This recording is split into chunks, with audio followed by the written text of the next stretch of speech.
Niko hapa mbele yenu kuongelea faida za kupiga kura kwa vijana. Kwanza kabisa ni kuchagua viongozi walio bora. Kila mtu hapa anamjua kiongozi wake ambaye ni bora.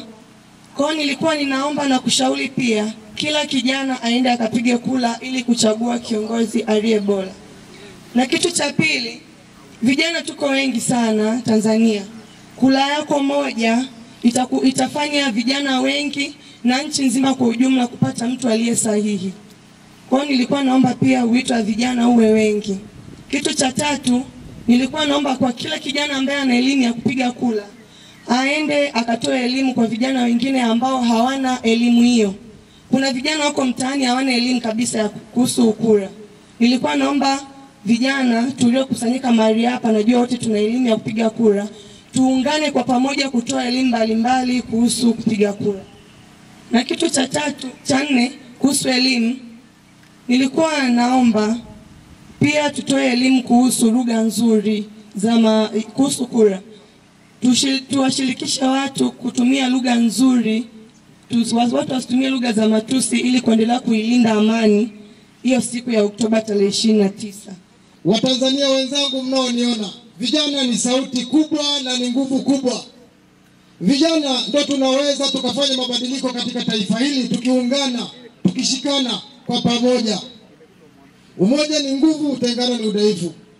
Ninaomba vijana wenzangu tujitokeze Oktoba tuweze kwenda kuchagua viongozi bora ili waweze kutuletea maendeleo kwa taifa letu la Tanzania. Lakini tuhakikishe tubaki na taifa lenye msimamo moja, lenye amani na utulivu. Amani hii ambayo viongozi wetu wameilinda kwa siku nyingi sana na miaka mingi, tunaweza tukaivunja ndani ya siku moja. Lakini kuijenga ni gharama na itachukua muda mwingi sana. Maisha ya watoto wetu, wadogo zetu, wazee wetu na familia zetu yako mikononi mwa vijana. Niwaase vijana, tuiweke Tanzania moyoni, mabegani, bila kuchoka.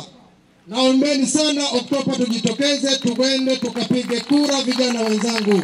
Tutapataje maendeleo haya kama vijana hatutatoka kwa mstari wa mbele kupiga kura kuwachagua viongozi walio bora? Uchaguzi ni kiashiria kikubwa sana cha demokrasia, lakini pia kushiriki katika uchaguzi ni haki yetu kisheria, lakini pia ni wajibu wa kiraia wa kila Mtanzania, hasa sisi vijana, kwa mustakabali nzuri wa nchi yetu. Ibara ya 74 ya Katiba ya Jamhuri ya Muungano inaeleza wazi kuanzishwa kwa tume ya uchaguzi ambayo wajibu wake na jukumu lake kuu ni kuhakikisha kwamba uchaguzi unakuwa huru, wa haki, amani na unaosimamia sheria. Ndugu zangu na vijana wenzangu, kura yako ni sauti yako. Usikubali sauti yako izimishwe au kuizimisha wewe wenyewe. Niwasihi ifikapo Oktoba 29 tukajitokeze kwa wingi, tukapige kura, kwa sababu kura yako moja inaenda kuamua kiongozi bora na unayemtaka kwa ajili ya mustakabali mzuri wa nchi yetu. Na mimi nimepita vijijini, nimepita mijini, nimesikiliza kampeni za siasa, nimemfuatilia sana Mheshimiwa Rais Samia akiongea, nimeenda kwenye mikutano ya madiwani, ya wabunge. Naweza tu nikakwambia kuna maelfu na maelfu na maelfu na maelfu na mamilioni ya Watanzania ambao wako tayari watathubutu kuilinda nchi hii. Kuna maelfu ya Watanzania wanafikiri kama wewe, wanataka siku hiyo watoke. Na sasa kitu ambacho nadhani tunafanya, tunatoa shuhuda za utayari wetu, lakini tunatoa shuhuda ya amani iliyoko sasa hivi, na kwamba tunaweza siku ya tarehe 29 kijana ukaamka, ukampitia kijana mwenzako, ukampitia yule, ukakutana na bibi njiani hajiwezi, ukamsaidia.